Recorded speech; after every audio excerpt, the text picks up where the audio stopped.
Bismillahirrahmanirrahim. Assalamualaikum warahmatullahi wabarakatuh. Topik kita saat ini yaitu sepak terjang setan terhadap manusia. Setan-setan dari golongan jin selalu berusaha menyesatkan manusia, maka dengan berbagai caranya mereka berusaha dekat dan berinteraksi dengan manusia untuk mempengaruhi manusia. Berikut ini perilaku, sikap, dan sifat setan terhadap manusia. Pertama, setan bersifat sombong dan hasad. Setan selalu menyombongkan diri terhadap manusia karena ia merasa lebih baik daripada manusia. Allah Subhanahu wa ta'ala menyebutkan pernyataan iblis kepada Allah sebagai alasan tidak mau sujud penghormatan kepada Adam dalam Al-Quran surat Al-A'raf ayat 12, yang artinya iblis berkata, "Aku lebih baik daripada Adam. Engkau telah menciptakan saya dari api, sementara engkau menciptakannya dari tanah." Yang kedua, setan mengganggu manusia sejak dilahirkan. Sejak bayi lahir dari kandungan ibunya, setan sudah mulai menggodanya dengan tusukan jarinya. Abu Hurairah radhiyallahu anhu berkata, "Saya pernah mendengar Rasulullah Shallallahu alaihi wasallam bersabda, setiap anak Adam ditusuk oleh setan dengan jarinya pada lambungnya saat dilahirkan, kecuali Isa bin Maryam. Setan bergerak menusuk, maka hanya menusuk pada hijab." Hadis riwayat Bukhari dan Muslim.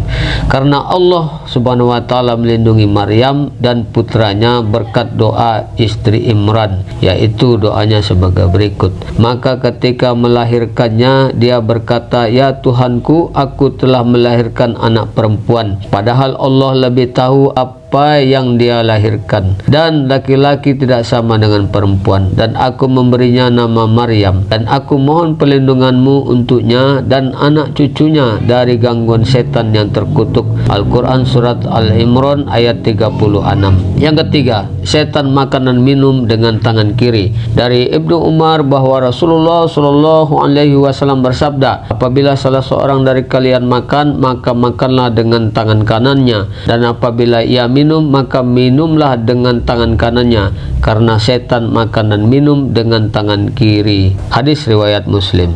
Yang keempat, setan berusaha memperoleh makan gratis dan bermalam gratis di rumah-rumah manusia. Dari Jabir bin Abdullah radhiyallahu anhu, "Aku mendengar Nabi Shallallahu alaihi wasallam bersabda, apabila seseorang dari kamu masuk ke dalam rumahnya lalu menyebut nama Allah ketika memasukinya, dan ketika hendak makan, berkatalah setan kepada sesamanya, tiada tempat bermalam dan tiada makan malam untuk kamu semua. Dan apabila seseorang masuk ke dalam rumahnya tidak menyebut nama Allah ketika memasukinya, maka berkatalah setan, kamu semua telah mendapat tempat bermalam. Jika dia tidak menyebut nama Allah ketika hendak makan, berkatalah setan, kamu semua telah mendapati tempat bermalam berikut makan malam." Hadis riwayat Muslim. Lalu dihidangkan makanan kepadanya, kami tidak menyentuh makanan tersebut sebelum Rasulullah Shallallahu alaihi wasallam terlebih dahulu menyentuhnya. Suatu hari dihidangkan kepada kami makanan, tiba-tiba datang seorang budak wanita yang ingin mencicipi. Dari Huzaifah radhiyallahu anhu berkata, kami apabila berkumpul bersama Rasulullah Shallallahu alaihi wasallam, Rasulullah Shallallahu alaihi wasallam kemudian memegang dan menahan tangan budak wanita itu. Kemudian datang juga seorang Arab Badui yang ingin mencicipi, lalu mengulurkan tangannya ke makanan. Begitu melihat makanan di hadapan kami, ia langsung mengulurkan tangannya untuk menyentuh makanan tersebut. Rasulullah Shallallahu alaihi wasallam memegang tangannya. Rasulullah kemudian bersabda, sesungguhnya setan akan ikut makan makanan yang tidak disebutkan nama Allah sebelumnya. Setan menyertai budak wanita, lalu setan itu bermaksud mengambil makanan dengan menggunakan tangan budak wanita itu. Demikian juga setan datang menyertai orang Arab Badui untuk mengambil makanan, dan karena itulah saya pegang dan saya tahan tangan kedua orang tadi. Demi zat yang diriku di tangannya, sesungguhnya tangan setan itu berada pada tangan saya bersama tangan orang itu. Dalam riwayat lain kemudian beliau menyebut nama Allah dan makan. Hadis riwayat Muslim. 5. Dengan bismillah di akhir makan, setan muntah sehabis makan bersama Anda.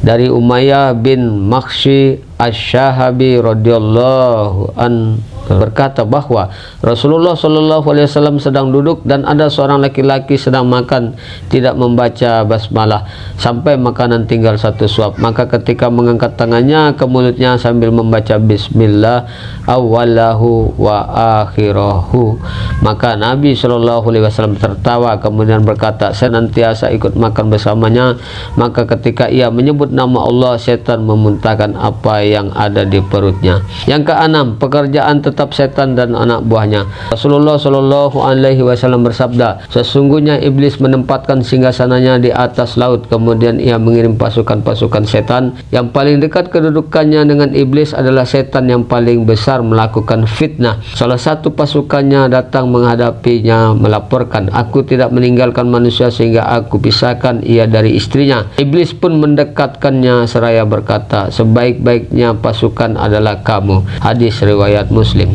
7. Kalimat yang membuka peluang pekerjaan setan. Mengandai-andaikan sesuatu yang sudah berlalu adalah mustahil karena hal itu hanyalah angan-angan belaka sebagai perasaan tidak ridho kepada ketentuan Allah Subhanahu wa taala. Rasulullah SAW bersabda, apabila ada sesuatu menimpamu, maka janganlah kamu berkata, seandainya aku lakukan ini dan ini, pastilah begini dan begini. Akan tetapi katakan, sudah Allah takdirkan dan apa yang Allah kehendaki pasti terjadi, karena mengandai-andai hanyalah membuka pekerjaan setan. Hadis riwayat Muslim. Kedelapan, buka mulut saat menguap bisa membuat setan tertawa dan masuk lewat mulut Anda. Rasulullah SAW bersabda, apabila seseorang di antara kamu menguap, maka tahanlah semampu mungkin, karena apabila ia bersuara, setan tertawa karenanya.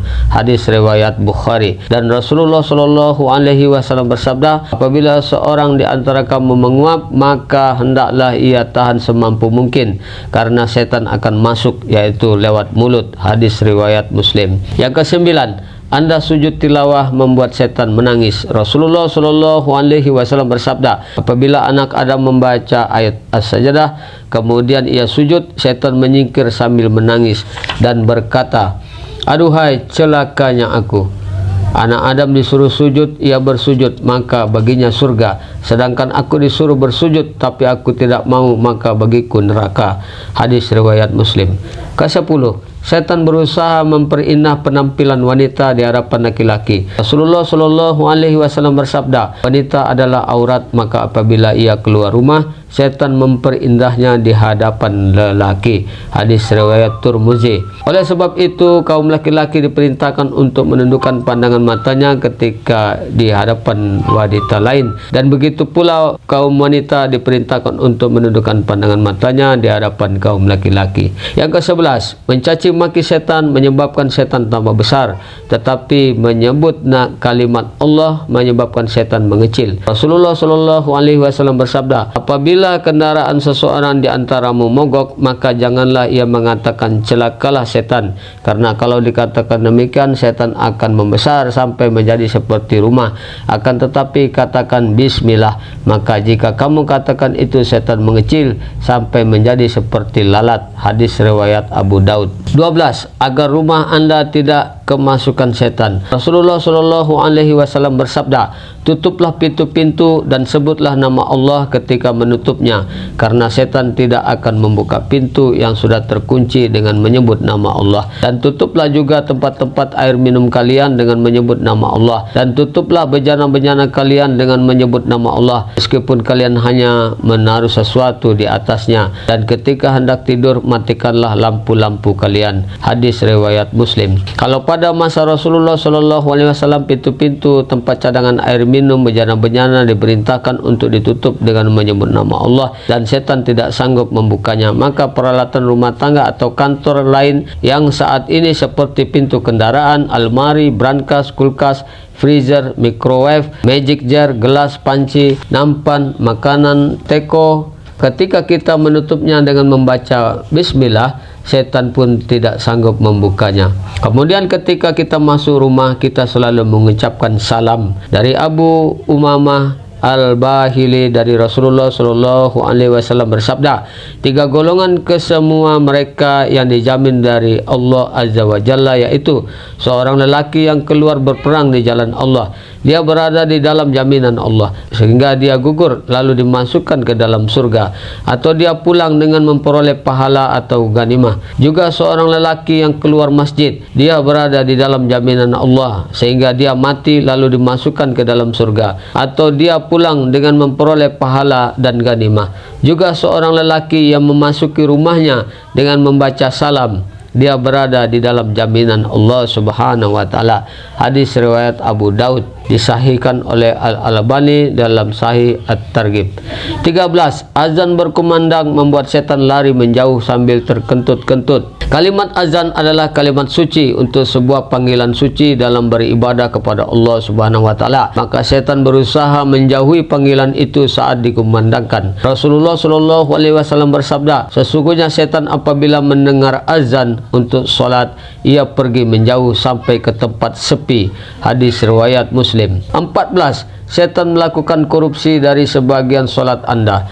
Segala gangguan setan ketika seorang hamba sedang menjalankan solat adalah upaya setan mengkorupsi, mencuri sebagian solatnya, seperti disebutkan dalam hadis-hadis, antara lain menguap, menoleh, bermain kerikil, menengadah ke langit, tergesa-gesa, meludah, memikirkan hal-hal di luar solat, lupa bacaan solat, sampai lupa jumlah rakaat, atau tiba-tiba merasa kentut dan sering was-was. Dari Aisyah radhiyallahu anha berkata, aku bertanya kepada Rasulullah sallallahu alaihi wasallam tentang menoleh dalam salat. Beliau bersabda, itulah korupsi setan yang dilakukan dari salat seorang hamba. Hadis riwayat Bukhari nomor 751. 15. Setan menguasai masyarakat ketika mereka tidak menegakkan solat berjamaah. Sebagaimana Abu Darda berkata, aku mendengar Rasulullah sallallahu alaihi wasallam bersabda, tak ada 3 orang pun di desa atau di gurun pasir yang tidak ditegakkan di dalamnya solat berjamaah kecuali setan menguasai mereka. Maka atas kalian berjamaah, karena serigala hanya akan menerkam dari kambing yang terpencil. As-Sa'ib berkata, maksudnya adalah solat berjamaah. Hadis riwayat An-Nasai, Abu Daud. 16. Setan mengincingi telinga orang yang bangun kesiangan. Di antara kejahatan setan terhadap manusia adalah membuat manusia malas beribadah, terutama solat subuh berjamaah. Maka ketika berhasil menggoda orang untuk tetap tidur saat subuh sampai tidak solat subuh berjamaah, kemudian setan menghinakan orang itu dengan mengincingi kedua telinganya. Rasulullah sallallahu alaihi wasallam bersabda tentang seseorang yang tidur sampai kesiangan, itulah seorang yang dikencingi setan di telinganya. Hadis riwayat Bukhari dan Muslim. 17. Setan berjalan dengan satu sandal. Rasulullah sallallahu alaihi wasallam mencegah seseorang berjalan dengan satu sandal, dan beliau bersabda, sesungguhnya itu adalah cara berjalan setan. Hadis disahihkan oleh Al-Albani. 18. Tempat yang disukai setan untuk duduk di situ. Rasulullah sallallahu alaihi wasallam bersabda, Rasulullah sallallahu alaihi wasallam melarang seseorang duduk di antara tempat teduh dan terik matahari, dan beliau bersabda, sesungguhnya itu adalah tempat setan. Hadis riwayat Imam Ahmad. 19. Alat setan dalam merusak harta dan membakar rumah. Setan senang dengan tabzir atau menyia-nyiakan harta dalam hal yang tidak bermanfaat, merusak harta, merusak nikmat Allah yang diberikan. Dari Ibnu Abbas radhiyallahu anhu berkata, seekor tikus datang menyeret lampu atau api, kemudian dilemparkannya di depan Nabi sallallahu alaihi wasallam dan mengenai tikar yang diduduki beliau, sehingga terbakarlah selembar dirham dari tikar itu. Maka Nabi sallallahu alaihi wasallam bersabda, apabila kalian tidur, matikanlah lampu kalian, karena setan bisa mengarahkan seperti ini, yaitu seekor tikus ke ini, yaitu lampu, sehingga dapat membakar kalian. Hadis riwayat Abu Daud dengan sanad sahih. 20. Pasar adalah tempat berebut setan menancapkan bendera perangnya. Tempat masyarakat berkumpul untuk urusan dunia adalah peluang besar bagi setan untuk memujuk rayu mereka agar melakukan transaksi dengan cara-cara menipu, curang dalam takaran, timbangan, ukuran, kualitas, atau hitungan, sehingga rezeki yang diperoleh dengan cara haram tidak diberkahi dan mudah digoda untuk berbuat maksiat. Rasulullah sallallahu alaihi wasallam bersabda, janganlah sekali-kali kamu menjadi orang yang pertama kali masuk ke dalam pasar kalau bisa, dan orang yang terakhir keluar dari pasar, karena pasar adalah tempat pertikaian setan dan di dalamnya ia menancapkan benderanya. Hadis riwayat Muslim. Dan Rasulullah Shallallahu Alaihi Wasallam bersabda, negeri yang paling dicintai Allah adalah masjid-masjid negeri itu, dan negeri yang paling dibenci Allah adalah pasar-pasar negeri itu. Hadis riwayat Muslim. 21. Kalimat untuk menutupi pandangan mata setan agar tidak melihat aurat kita. Dari Anas radhiyallahu anhu berkata, Rasulullah Shallallahu Alaihi Wasallam bersabda, penghalang antara pandangan mata jin dan aurat anak Adam adalah ketika seseorang mau menukar pakaiannya mengucapkan dengan nama Allah yang tidak ada Tuhan selain Dia. Hadis riwayat Ibnu Sunni. Bahasa Arabnya, Bismillahirrahmanirrahim, la ilaha illahu. 22. Bisikan setan langsung ke dalam dada manusia. Surat yang terakhir mengajarkan kepada kita cara membentengi diri dari pengaruh bisikan setan yang langsung ke dalam dada kita. A'udzubillahi minasyaitonirrajim. Bismillahirrahmanirrahim. Qul a'udzu birabbin nas, malikin nas, ilahin nas, min syarril waswasil khannas, alladzi yuwaswisu fi sudurin nas, minal jinnati wan nas.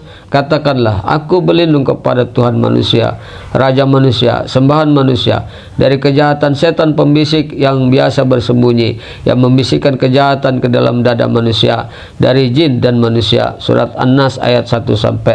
3. Setan membelenggu saraf-saraf di tengkuk manusia. Setan membuat belenggu di tengkuk manusia saat ia tidur tanpa membaca doa penjagaan, sehingga menimbulkan kemalasan dalam beribadah dan ia merasakan tidak fresh saat bangun. Dari Abu Hurairah radhiyallahu anhu, Rasulullah Shallallahu Alaihi Wasallam bersabda, setan mengikat di tengkuk kepala seseorang dari kalian saat ia tidur dengan 3 ikatan, dan setiap ikatan diletakkan pada tempatnya, kemudian dibisikkan atasmu malam yang panjang, maka tidurlah yang nyenyak. Jika ia bangun serta mengingat Allah, maka lepaslah 1 ikatan. Kemudian jika ia berwudu, lepaslah 1 ikatan lagi. Dan apabila ia mendirikan sholat malam, maka lepaslah 1 ikatan lagi. Maka pada pagi harinya ia akan bersemangat serta suci jiwanya. Namun bila ia tidak melakukan hal tersebut, maka pada pagi harinya jiwanya kotor serta menjadi pemalas. Hadis riwayat Bukhari 1142, Muslim 776. 24. Mimpi buruk adalah gangguan setan saat tidur. Setan mampu menimbulkan gangguan mimpi buruk saat Anda tidur tanpa membentengi diri dengan doa penjagaan sebelum tidur. Dari Abu Qatadah radhiyallahu anhu, ia berkata bahwa Nabi Shallallahu Alaihi Wasallam bersabda, mimpi-mimpi baik itu datang dari Allah dan mimpi buruk datang dari setan.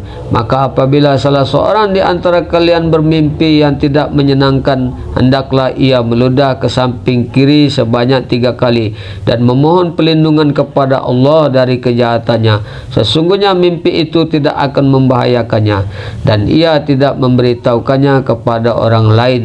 Barang siapa bermimpi baik, maka hendaklah menceritakan kabar gembira itu dan jangan memberitahu kecuali orang yang ia cintai. Hadis riwayat Bukhari dan Muslim. 25. Setan menghinakan Anda dengan tidur bersama di rongga hidung Anda. Dari Abu Hurairah radhiyallahu anhu, dari Nabi Shallallahu Alaihi Wasallam berkata, apabila seseorang di antaramu bangun dari tidurnya, kemudian ia berwudu, maka hendaklah memasukkan air ke hidungnya sebanyak 3 kali, karena setan tidur bermalam pada rongga hidungnya. Hadis riwayat Bukhari dan Muslim. 26. Setan menggoda manusia sampai manusia menghembuskan napasnya yang terakhir. Setan selalu menggoda manusia sampai datang ajalnya, sehingga manusia mengakhiri hidupnya dengan su'ul khotimah atau akhir hayat yang buruk. Maka Rasulullah Shallallahu Alaihi Wasallam mengajar doa kepada kita agar kita berlindung dari godaan setan di akhir hayat. Dari Abul Yusri radhiyallahu anhu, Rasulullah Shallallahu Alaihi Wasallam berkata, ya Allah, aku berlindung kepadamu dari jatuh dari tempat yang tinggi, tertimpa bangunan, tenggelam dan terbakar. Dan aku berlindung kepadamu dari kerasukan setan saat akan meninggal. Dan aku berlindung kepadamu dari kematian di jalanmu dalam posisi menghadap ke belakang. Dan aku berlindung kepadamu dari kematian karena dipatuk ular. Hadis dan Abu Daud. 27. Orang yang selamat dari penyesatan setan. Iblis mengakui kelemahannya di hadapan Allah karena ia tidak mampu menyesatkan orang-orang pilihan, yaitu orang yang ikhlas ikhlas beribadah kepada Allah. Ini dijelaskan dalam Al-Quran. Surat Al-Hijr ayat 39 sampai 40 yang artinya iblis berkata, Tuhanku, oleh karena engkau telah memutuskan bahwa aku sesat, aku pasti akan jadikan kejahatan terasa indah bagi mereka di bumi, dan aku akan menyesatkan mereka semuanya, kecuali hamba-hambamu yang terpilih di antara mereka. 28. Agar anda terjaga dari godaan setan sepanjang hari. Dari Abdullah bin Amr bin Aish radhiyallahu anhu dari Nabi Shallallahu Alaihi Wasallam bahwasanya beliau apabila masuk masjid berdoa, aku berlindung dengan Allah yang Maha Agung dan dengan wajahnya yang mulia dan kekuasaannya yang kekal dari setan yang dirajam. Perawi berkata, apakah itu saja? Aku menjawab, ya. Beliau bersabda, apabila ia mengatakan itu, maka setan berkata, ia terjaga dari godaanku sepanjang hari. Hadis riwayat Abu Daud nomor 461. 29.